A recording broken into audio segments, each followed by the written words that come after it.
Good evening, people. Welcome back to my channel. I am UndeadSick83, your governor of movie reviews. And since it's Friday, it's time to do another movie review for you guys. And today we are going to talk about yet another fan favorite of mine, a childhood icon. I'm going to reveal the title right now. Tonight, the movie that we're going to talk about is Stephen Hopkins's The Ghost and the Darkness. Freaking fantastic film.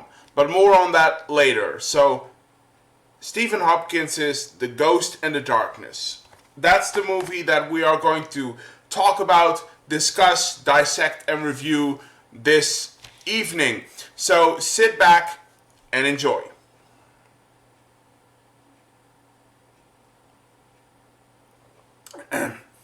And as usual, I'm having some IPA here, so if there are, for those of you who are watching, cheers or slanche or whatever, and I hope you will enjoy this video, so sit back and relax and watch me go off on this video, on this movie. I mean, it's the heat, people, it's the heat. You know, if I'm sweating a bit, I'm sorry. But we've had a bit of a heat wave last week, so, you know, it is what it is. But, you know, I'm very excited to talk about this film. Alright. Stephen Hopkins's The Ghost and the Darkness. Now, before I go into the actual review of the movie, I have to say that I'm not very big on true stories. You know, I'm not very big on, you know, stuff that really happened, you know, true, you know, historical movies and stuff. You know, I'm not really into those things, you know. I think to myself, you know, life is, you know, rough and tragic enough. I just want some escapism, right, to pull myself out of the, you know, struggles of daily life, at least for a little bit. So I'm not really big on true stories and stuff, but I have to say, this movie gets me every time. This movie gets me every time, and I love it. So, alright. So, before I go into the actual details, let's start with the story. What is The Ghost and the Darkness about? Alright, so The Ghost and the Darkness takes place in 1896. Again, it takes place in 1896. And basically the story is that the British Empire are building a railroad in Africa.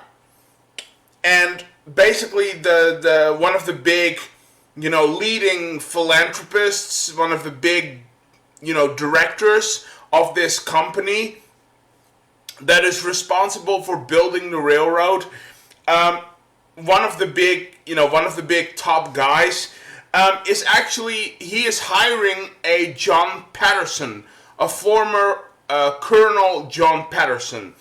And basically, he hires this guy to build a bridge across a river.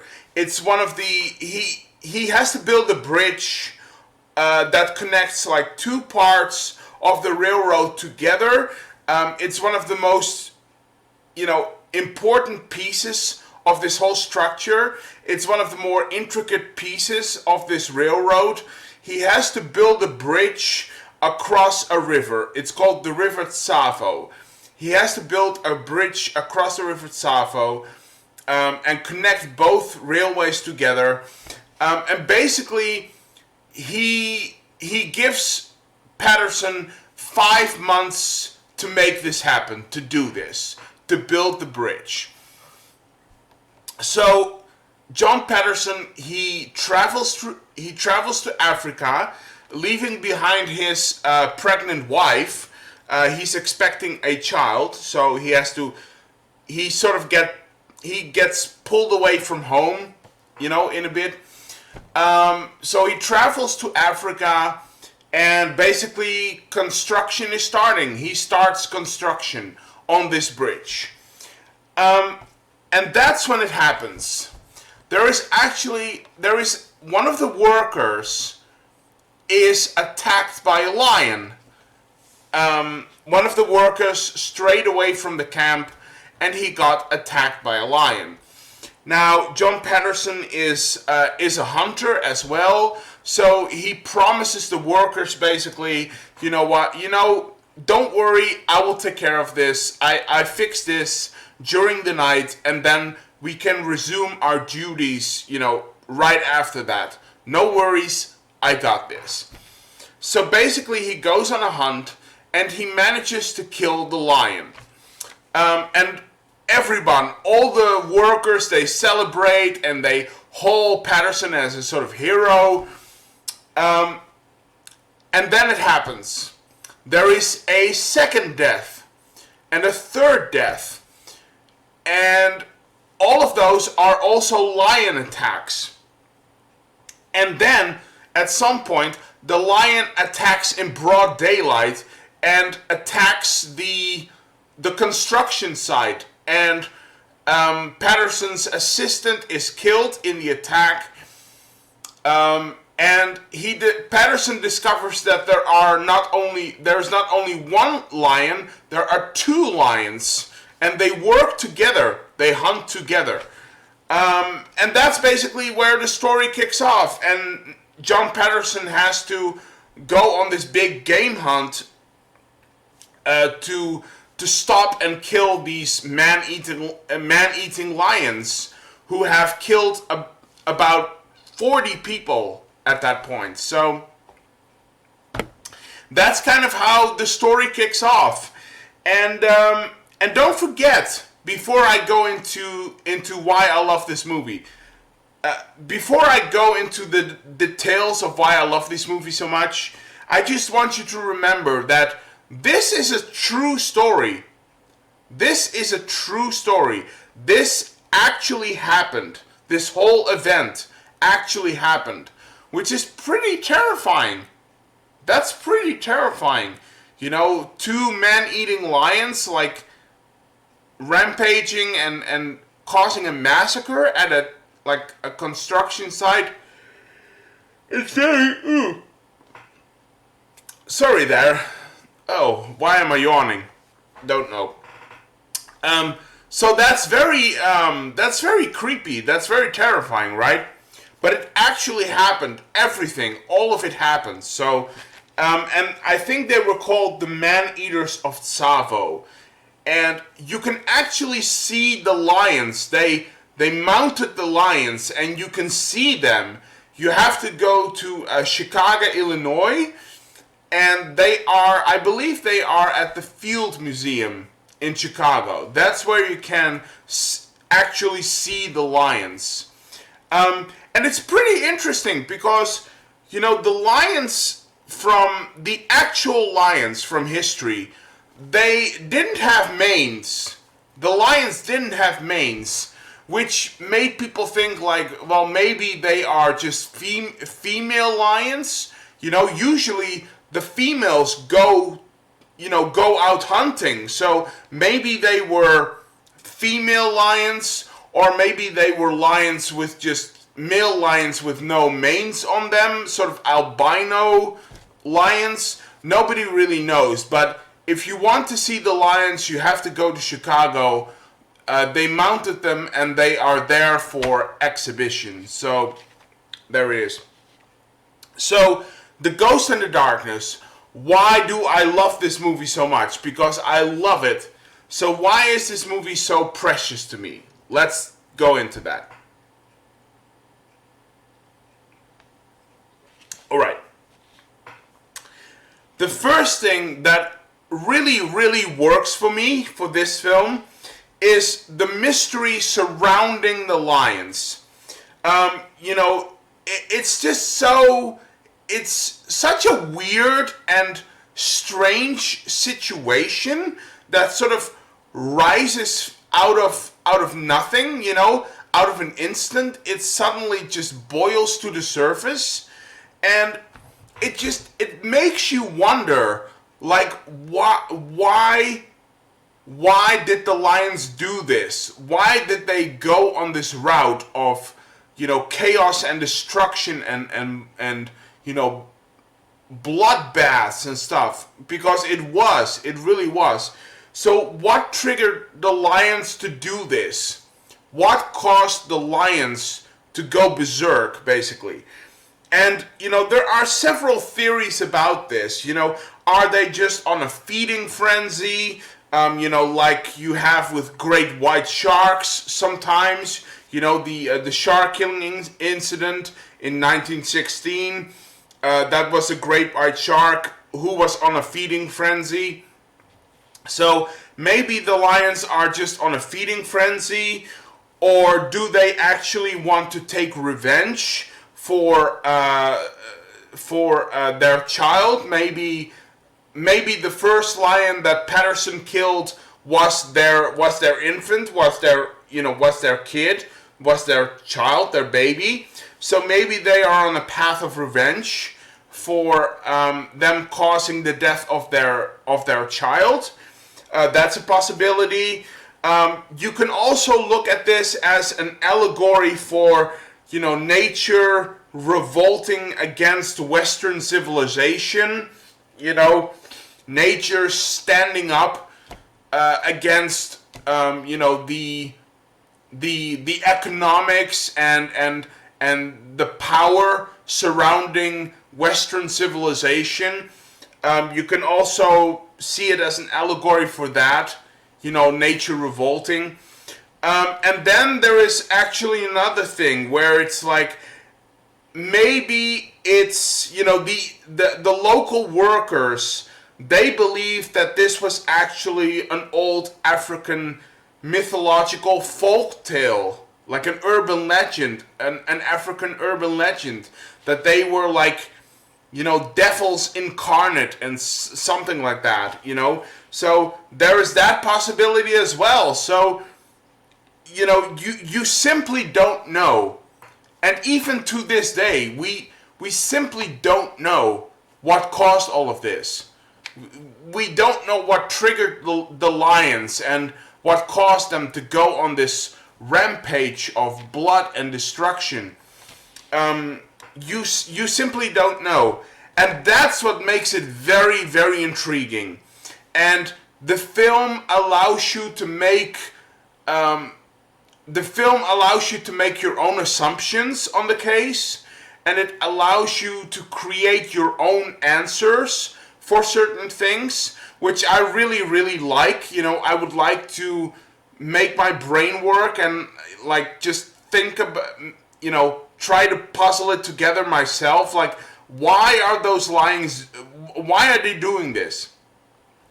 And it works. It works very, very well for this film. So, moving on.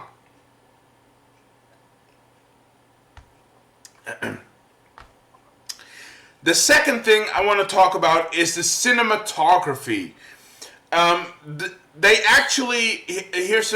They shot this film in Africa.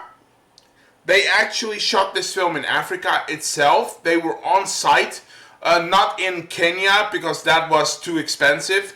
They shot it in South Africa in the what's it called again? The Songimvelo Game Reserve, if I pronounce that right. Songimvelo Game Reserve. That's where they shot this film in South Africa. And it's just, it looks like a fairy tale. It looks like you're stepping into a fairy tale, an historical fairy tale. The large hills and the grassy open fields, to the long yellow grass that's surrounding the train tracks, that the grass that the lions use to hunt their prey in, the rivers, even all of the animals, all the animals like elephants and hyenas and giraffes and hippopotamus in the river. It looks fantastic. It looks like you are on a quest to discover a, secret hidden country almost. You feel like an adventurer, and that works very well for this film. And can you believe that they actually used real lions for this? They used real lions for this. Of course, first they had to train the lions, of course. They had to train the lions first, but they actually used real lions, which they had to train first. And I think that's so cool. It works much better if you have real lions instead of animatronics or CGI or whatever, or puppetry, whatever. It doesn't really work. With real lions, it works. You feel the tension because it's real. It's real. So big props to the crew and the cast and everybody for choosing actual animals, for choosing real lions. So I applaud them for that. There you go. And they also chose lions that actually had manes, which is a bit weird, but I feel like they chose that route because it looked cooler, I guess. I think it just looked cooler. That's probably the reason behind it. But yeah, everything is great. But let me tell you something. They had a lot. They went through a lot in production. They suffered through a lot of things in production. They had scorpions. They had snake bites. They had rains and floods. They had extreme heat. So the conditions were very, very bad shooting this movie. Which actually reminds me of the old Italian films, the cannibal films, where they had to go into the jungle of Southeast Asia or, South America, and they had to go through all of this stuff, and just the fact that they did that, they're literally out there, man. They are doing this, and that's some crazy ass filmmaking, and just I always get amazed by the fact that they went through so much for all the stuff that they did for us, for entertainment value. It's really fantastic, and you couldn't make movies like this today again, ever. So, alright, so moving on.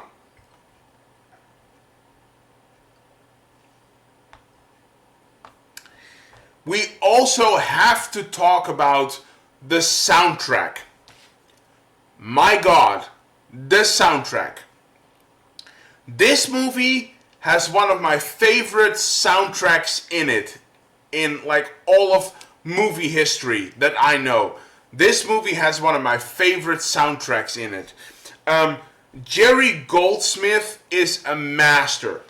His themes just blast magically through the screen into the audience. And it's absolutely mesmerizing. You can just feel the emotion in this soundtrack, the emotions. The hunting theme feels very much like, it feels to its core like real African music.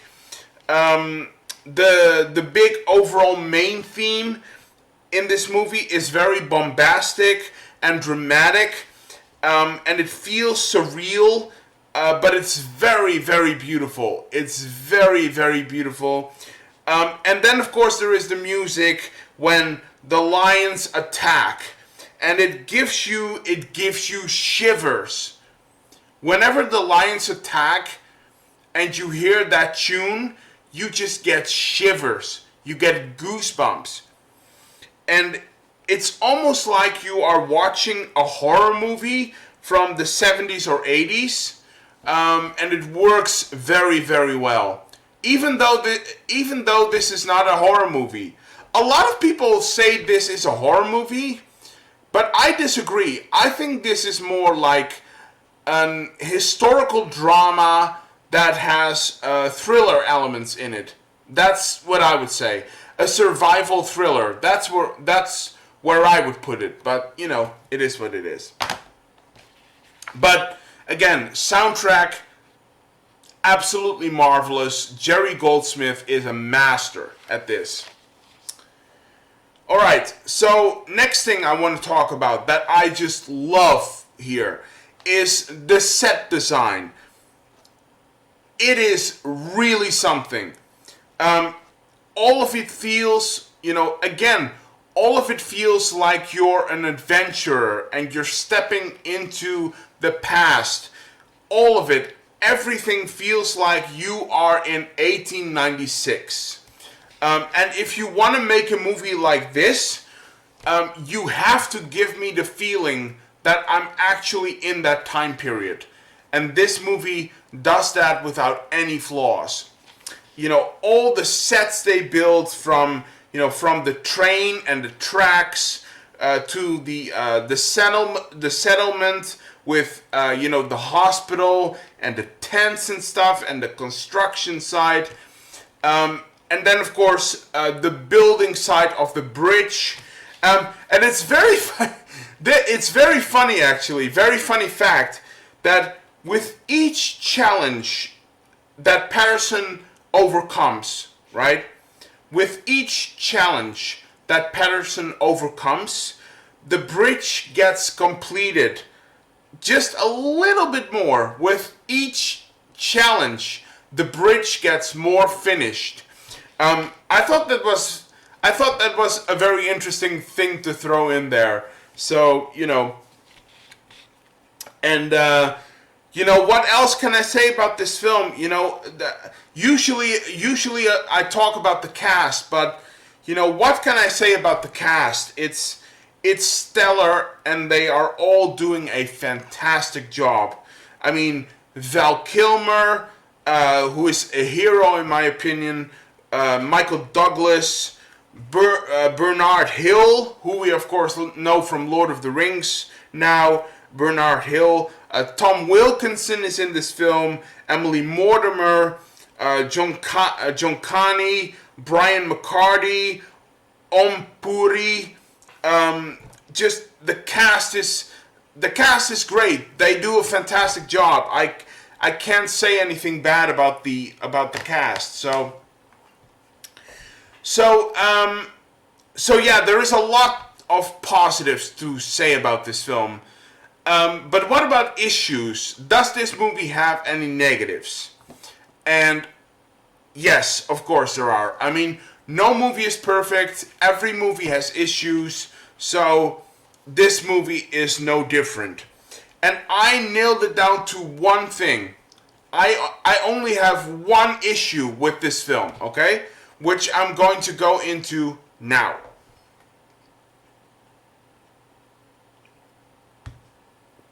Alright. There is one particular issue that I have with this film. Because, here's the thing. Even though this is a real story that actually happened, even though all of this is true, everything has come to pass, everything happened that was in this movie. So even though it's all true, and everything happened for real, sometimes it feels a bit unreal and incredible. Uncredible, I should say. Sometimes it feels a bit unreal and uncredible. And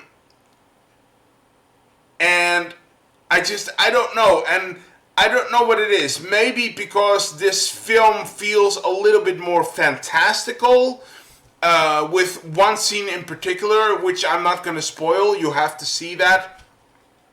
But if I have to give it one negative, that's what it is. It's just sometimes it feels a bit too. It feels a bit too unreal, and it feels a bit too uncredible. And sometimes it makes the movie look a little bit fake, in all honesty. It makes the movie feel a little bit fake. So that's my negative. That's my negative. I wish they would have gone with an even more realistic route. Then I would have been able to forgive this stuff. But they chose to go down this road, and that's fine. It's fine. But again, to me, sometimes it felt a little fake. But listen, that's my only negative. That's the only negative I have for The Ghost in the Darkness. So I think I talked about pretty much everything I wanted to talk about here. Yeah, I think I do. So in closing, in closing,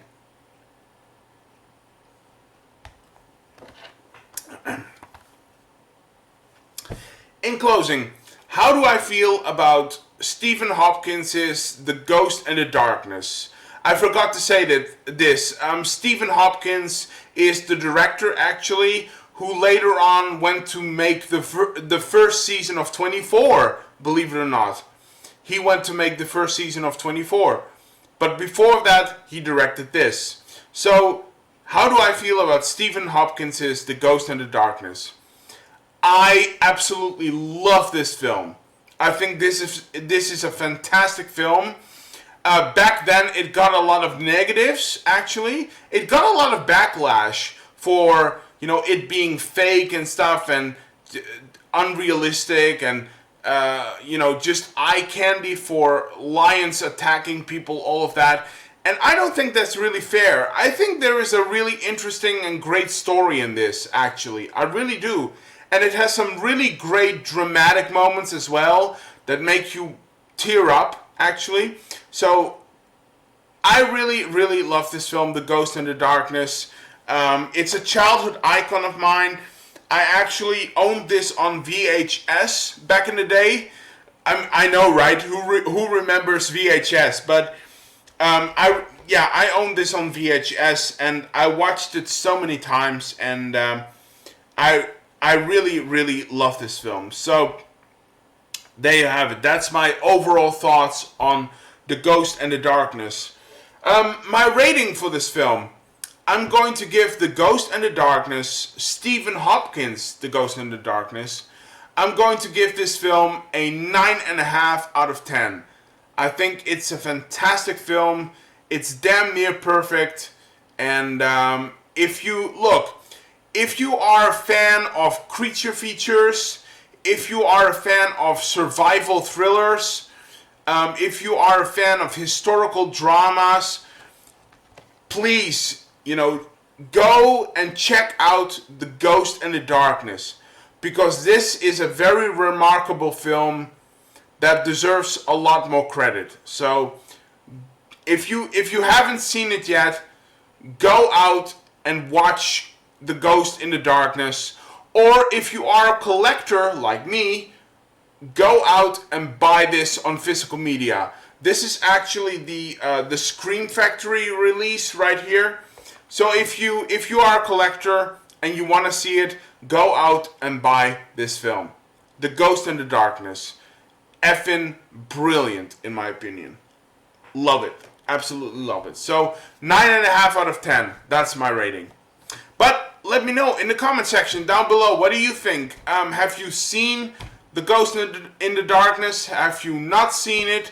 If you did see it, did you love it as much as me? Or maybe you hated it? If you did hate it, tell me why. We can discuss and debate. Do you agree with my points on The Ghost in the Darkness? Or do you disagree? Again, if you disagree, tell me why. We can discuss and debate.